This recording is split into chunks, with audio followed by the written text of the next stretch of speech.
Welcome to recap वाला। हमारी आज की मूवी है साल 2019 की ICU। ये मूवी शुरू में तो एक हॉरर और सुपर नेचुरल कहानी लगती है, पर इसका सस्पेंस बिल्डअप होते ही ये एक बढ़िया मिस्ट्री थ्रिलर बन जाती है जिसका क्लाइमेक्स हमें शॉक कर देता है और इस कहानी के हर कदम पे एक नया ट्विस्ट आता रहता है। तो चलिए चलते हैं सीधे अपने आज की वीडियो की तरफ। और अगर आपको इस तरह का कंटेंट पसंद है तो प्लीज इस चैनल को अभी सब्सक्राइब कर लीजिए। तो मूवी की शुरुआत में हमें एक जस्टिन नाम का बच्चा दिखाया जाता है जो साइकिल से अपने घर जा रहा होता है, पर एक सुनसान रास्ते पे वो अपनी साइकिल से हवा में उड़ के अलग हो जाता है, जो देख के लगता है कि ये किसी सुपर नेचुरल पावर ने किया है। नेक्स्ट सीन में हमें हार्पर फैमिली का एक बड़ा सा घर दिखाया जाता है जहां हम ग्रेग हार्पर, उसकी वाइफ जैकी हार्पर और उनके 14 साल के बेटे कॉर्नर को देखते हैं। कॉर्नर को अपनी मां जैकी पसंद नहीं होती क्योंकि जैकी का अफेयर चल रहा होता है और उसका फादर ग्रेग भी इस वजह से अपने बेडरूम की जगह बाहर सोफे पे सोता है। कॉर्नर अपने फादर ग्रेग से काफी फ्रेंडली है, जो पुलिस डिपार्टमेंट में एक डिटेक्टिव है, और हम घर की किचन में इन तीनों को ब्रेकफास्ट करते हुए देखते हैं। कॉर्नर के स्कूल और जैकी के ऑफिस जाने के बाद ग्रेग पुलिस स्टेशन जाने के लिए रेडी होने लगता है जब उसे जैकी का कॉल आता है। जैकी उसे कहती है कि उसका अफेयर टेम्परेरी था जो अब खत्म हो चुका है और वो चाहती है कि ग्रेग वापस से बेडरूम में सोना शुरू कर दे, पर ग्रेग उसे कोई रिस्पॉन्स नहीं देता। पर कॉल डिस्कनेक्ट होते ही ग्रेग गुस्से में फोन खिड़की पे फेंक के मारता है और फोन खिड़की तोड़ के उनके घर के ग्राउंड फ्लोर पे जाके गिरता है। खिड़की से बाहर देखने पे ग्रेग को कॉर्नर के रूम के बाहर एक कॉफी मग में बुझी हुई सिगरेट्स के टुकड़े मिलते हैं और उसे लगता है कि जैकी और उसकी लड़ाइयों के चक्कर में शायद कॉर्नर ने स्मोक करना शुरू कर दिया है। काम पे जाने के बाद ग्रेग को जस्टिन नाम के उस बच्चे के मिसिंग होने का केस मिलता है जिसकी आज पुलिस को एक आइसोलेटेड जगह पे साइकिल मिली है। ग्रेग उस जगह पे जाता है जहां से जस्टिन गायब हुआ था और अपने पार्टनर स्पिट्सकी के साथ इन्वेस्टिगेट करना शुरू कर देता है। पुलिस और फॉरेंसिक टीम को वहां एक ग्रीन स्विस पॉकेट नाइफ मिलती है जिसे देख के ग्रेग और स्पिट्सकी चौंक जाते हैं। ये ग्रीन चाकू इस केस को एक सीरियल किलर से कनेक्ट कर देता है जिसने आज से 10 साल पहले 6 बच्चों का किडनैप किया था। शहर की पुलिस चीफ ग्रेग और स्पिट्सकी को तुरंत अपने ऑफिस में बुलाती है और कहती है कि जो आदमी उन 6 बच्चों की किडनैपिंग के लिए पिछले 9 साल से जेल में है, उसने अपनी रिहाई के लिए कोर्ट में अपील किया है, क्योंकि एक बच्चे की किडनैपिंग वाली जगह पे ग्रीन स्विस नाइफ मिलने का मतलब है कि वो आदमी किडनैपर नहीं हो सकता, क्योंकि वो जेल में से ये सब नहीं कर सकता। ग्रीन स्विफ्ट नाइफ केस के टाइम पे 6 बच्चों का किडनैप हुआ था, जिसमें से 4 बच्चों की डेड बॉडीज जमीन में 4 ग्रीन चाकुओं के साथ दबी हुई मिली थी और सिर्फ 2 बच्चे उस किलर से बच के भाग निकले थे। और उस पुराने केस की फाइल्स चेक करने पर ग्रेग को पता चलता है कि वो दोनों बच्चे आज 17 साल के हैं। स्पिट्सकी और ग्रेग ने उन दोनों बच्चों का सालों पहले इंटरव्यू भी लिया था और वो उनमें से एक लड़के टॉमी का एड्रेस निकाल लेते हैं और उससे मिलने जाते हैं ताकि उस किलर के हुलिये के बारे में कुछ पता कर सकें। पर वो लड़का उन्हें देखते ही डर के चिल्लाने लगता है क्योंकि उन्हें देख के उसे 10 साल पहले हुई अपनी किडनैपिंग और अब्यूज याद आने लगते हैं।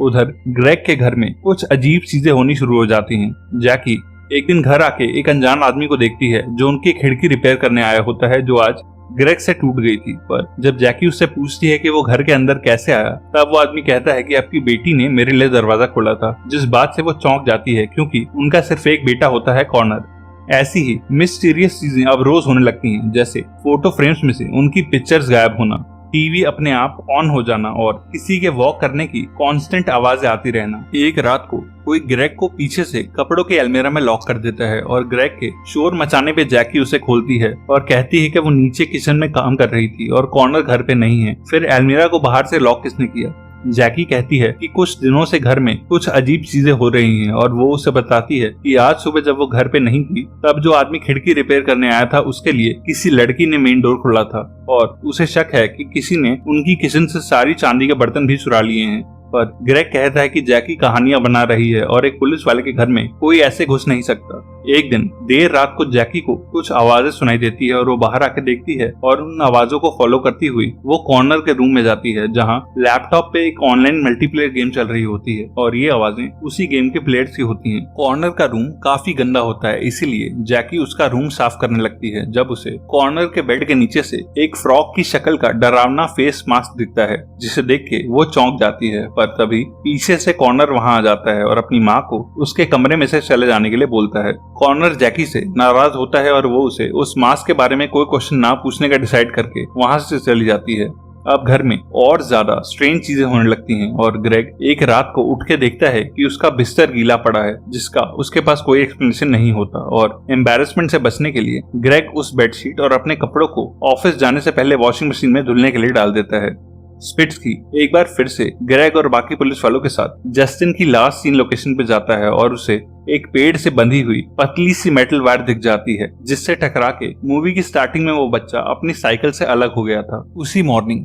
ग्रेग के काम पे जाने के बाद जैकी को टॉड नाम के एक आदमी का मैसेज आता है जो उससे मिलने उसके घर के बाहर आया होता है। टॉड वही आदमी है जिसके साथ जैकी का अफेयर चल रहा था और जैकी उसे समझाती है कि उनका रिलेशन अब खत्म हो चुका है और वो टॉड को वहां से जाने को कहती है, पर टॉड उसे ब्रेकअप ना करने के लिए कन्विंस करने लगता है जब घर की छत पे से एक कॉफी मग टॉड के सर पे आके लगता है और टॉड के सर से खून निकलने लगता है। जैकी उसे अपने घर के बेसमेंट में ले जाती है ताकि कॉर्नर उन दोनों को साथ में ना देख ले। जब उसे ऊपर से ऑडियो रिकॉर्ड प्लेयर के चलने की आवाज आने लगती है और वो म्यूजिक ऑफ करने टॉड को बेसमेंट में छोड़ के ऊपर जाती है, पर तभी कॉर्नर वहां आ जाता है जो स्कूल जाने के लिए रेडी हो रहा था और जैकी उसे स्कूल ड्रॉप करने के लिए बेसमेंट से अपनी कार बाहर निकालने लगती है और बिल्कुल नॉर्मल एक्ट करती है ताकि कॉर्नर को पता ना चले कि उनके घर के बेसमेंट में टॉड है। जल्दी जल्दी में कार रिवर्स करते हुए जैकी पीछे खड़ी एक लेडी को हिट करते हुए बचती है, जो लेडी उसी किडनैप हुए बच्चे जस्टिन की माँ होती है और वो जैकी से पूछती है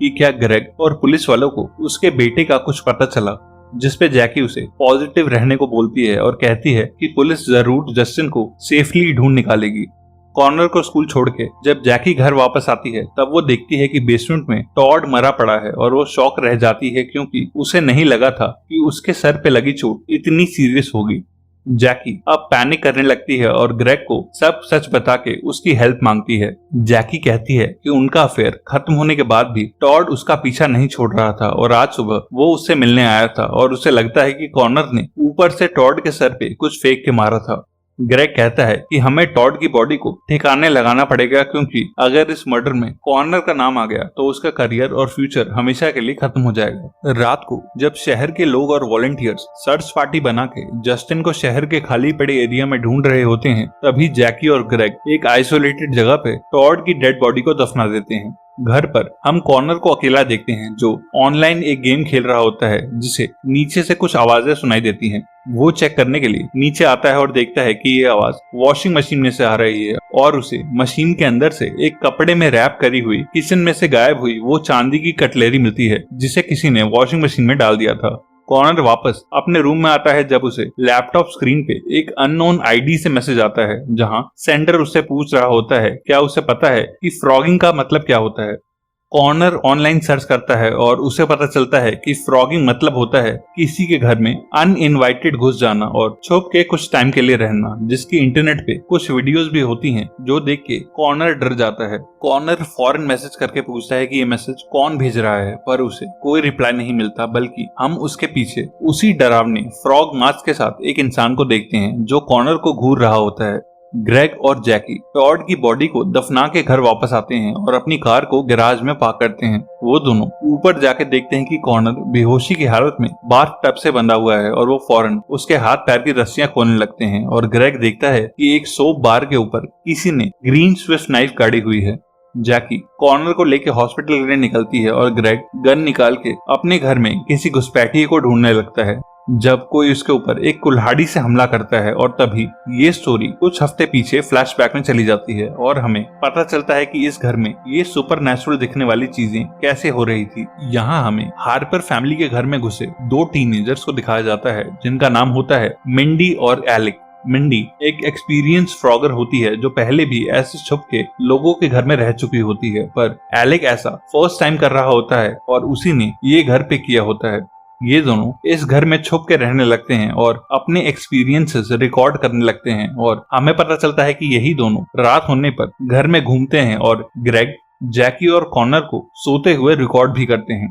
किचन की मिसिंग कटलरी, फ्रेम्स की मिसिंग फोटोज, छत पे सिगरेट बट्स और उस रिपेयरमैन के लिए किसी लड़की का दरवाजा खोलना, ये सब एलेक और मिंडी के ही काम होते हैं। मिंडी यहाँ सीक्रेटली छुप के रहना चाह रही होती है, पर एलेक को अब ये सब बोरिंग लगता है और वही घर की चीजें इधर उधर करके फैमिली को डराने का प्लान करता है। और हमें पता चलता है कि एक रात को एलेक ने सोते हुए ग्रेग के ऊपर यूरिनेट भी किया था। एलेक अब ओवर कॉन्फिडेंट होने लगता है और छत पे स्मोक करना भी शुरू कर देता है, जिस बात के लिए मिंडी उसे हमेशा मना करती है। और ऐसे ही एक दिन स्मोक करते हुए एलेक ने टॉड के सर पे ऊपर से एक कॉफी मग फेंका होता है और मिंडी को लगता है कि आज वो एक्सपोज हो जाएंगे। जब मिंडी टॉड से बच के बेसमेंट में छुप रही होती है तब वो देखती है कि एक्चुअली ग्रेग ने टॉड के सर पे मार के उसकी जान ले ली होती है, जिस बारे में जैकी या कॉर्नर को कुछ नहीं पता होता। थोड़ी देर के बाद वो टॉड की बॉडी के साथ ग्रेग और जैकी को घर से बाहर जाते हुए देखती है और उनके जाने के बाद वो बाहर निकलती है और ऊपर जाके देखती है कि एलेक कॉर्नर को बेहोशी की हालत में बाथ टब में डाल रहा है। मिंडी इस बात को सपोर्ट नहीं करती और कहती है कि ये सब अब बेहद ज्यादा हो रहा है और एलेक और उसकी बहस हो जाती है जब एलेक उसे गुस्से में धक्का मारता है और मिंडी सीढ़ियों से नीचे गिरने की वजह से बेहोश हो जाती है। एलेक कॉर्नर को बाथ टब में बांध के साबुन के ऊपर वो ग्रीन नाइफ पंच कर देता है, जिसके बाद वो मिंडी को उठा के ग्रेग की कार में रखता है और वहां से भागने का सोचता है। पर तभी जैकी और ग्रेग टॉड की बॉडी को दफना के घर वापस आ जाते हैं और एलेक छुप जाता है। घर के अंदर जाके वो दोनों कॉर्नर को बाथ टब में बंधा हुआ देखते हैं और जैकी अपनी कार में कॉर्नर को लेकर हॉस्पिटल चली जाती है। उनके जाते ही एलेक दिखता है कि ग्रेग भी अपनी कार लेके घर से बाहर जा रहा है और अब तक मिंडी को होश आ चुका होता है, जो अभी भी उसी की कार के डिग्गी में छुपी होती है। ग्रेग जब ड्राइव करके शहर से बाहर जा रहा होता है तब कार में पड़े एक डफल बैग को खोलने पर मिंडी को एक टी शर्ट मिलती है जिसपे जस्टिन विटर लिखा होता है, जो उसी बच्चे की होती है जो मूवी की शुरुआत में गायब हुआ था। वहीं मिंडी को एक प्लास्टिक बैग भी मिलता है जिसमें ग्रीन स्विस नाइफ भरी पड़ी होती हैं, जिससे फाइनली ये रिवील होता है कि ग्रेग ही वो स्विस नाइफ किलर है। ग्रेग ने ही जस्टिन को किडनैप किया होता है और सालों पहले उन बाकी बच्चों की किडनैपिंग और किलिंग्स भी ग्रेग ने ही की थी, जो बच्चों को अब्यूज करके मार दिया करता था। और खुद एक पुलिस वाला होने की वजह से उसने फेक एविडेंस में किसी और आदमी को फंसा के जेल भेज दिया था। और अब जैकी के अफेयर के बाद ग्रेग ने फिर से बच्चों का शिकार करना शुरू कर दिया होता है। ग्रेग जंगल में अपनी कार रोकता है और कार से बाहर निकल जाता है और उसके कुछ मिनटों बाद ही मिंडी भी दबे पांव कार से बाहर आती है। मिंडी पुलिस को फोन मिलाती है पर उस जगह फोन का नेटवर्क नहीं होता। थोड़ा आगे चलने पर मिंडी को एक खाली कैबिन दिखाई देता है जिसके खिड़की दरवाजे भी किसी ने न्यूज़पेपर से ढके होते हैं और अंदर जाने पर मिंडी को कुछ बच्चों की आवाजें आती हैं जो एक अलमीरा में बंद होते हैं, पर मिंडी उन्हें खोल पाए इससे पहले ही ग्रेग पीछे से आके उसे पकड़ लेता है और बेहोश करके अपनी कार में वापस ले जाता है। ग्रेग मिंडी के वीडियो कैमरा में उसकी और एलेक की बनाई हुई सारी वीडियोस देख लेता है और उसे पता चल जाता है कि यही दोनों छुप के उन्हें कई दिनों से डरा रहे थे। वो उसे अपने घर वापस लेके आता है और घर में चोरी के लिए फ्रेम करके शूट कर देता है। गोली की आवाज से एलेक भी अलर्ट हो जाता है और हम उसी सीन पे वापस आ जाते हैं जहां मास्क पहने एक कुल्हाड़ी के साथ एलेक ग्रेग पे हमला करता है, पर एलेक का निशाना चूक जाता है और ग्रेग उसे पीटने लगता है। दोनों के बीच में हाथापाई होने लगती है और ग्रेग से काफी पिटने के बाद भी एलेक उससे उसकी गन छीन लेता है और ग्रेग से कहता है कि वो जानता है कि वो एक मर्डरर है और उसकी कोई सफाई सुने बिना ही एलेक उसे गोली मार देता है। ग्रेग जमीन पे गिर जाता है पर तभी उसका पार्टनर स्पिट्सकी वहां आ जाता है और एलेक के हाथ में गन देखते ही वो एलेक को शूट कर देता है, पर एलेक अभी भी जिंदा होता है और स्पिट्सकी को वो उसके नाम से पुकारता है और स्पिट्सकी को याद आता है कि वो एलेक से पहले भी मिल चुका है। स्पिट्सकी को याद आता है कि एलेक उन्हीं दो बच्चों में से एक है जो 10 साल पहले स्विस नाइफ किलर से बच निकले थे। इसीलिए एलेक ने फ्रॉगिंग के लिए ये घर चुना था और वो मिंडी के मना करने के बाद भी ग्रेग को डराना चाहता था, क्योंकि बचपन में ग्रेग ने उसके और कई बच्चों के साथ गलत किया था। स्पिट्सकी ग्रेग की कार चेक करता है और उसे जस्टिन की टी शर्ट और ग्रीन स्विस नाइफ्स का वो पैकेट मिल जाता है और उसे यकीन नहीं होता कि वो इतने सालों से एक सीरियल किलर और चाइल्ड अबडक्टर के साथ काम कर रहा था। पुलिस ग्रेग के जंगल वाले कैबिन तक भी पहुंच जाती है और उन्हें वहां जस्टिन के साथ एक और बच्चा मिलता है जिन्हें ग्रेग अब्यूज किया करता था। लास्ट सीन में हम एलेक को एम्बुलेंस के अंदर जाते हुए देखते हैं जो शायद नहीं बचेगा और वो याद करता है कि कैसे वो सालों पहले ग्रेग से पहली बार मिला था।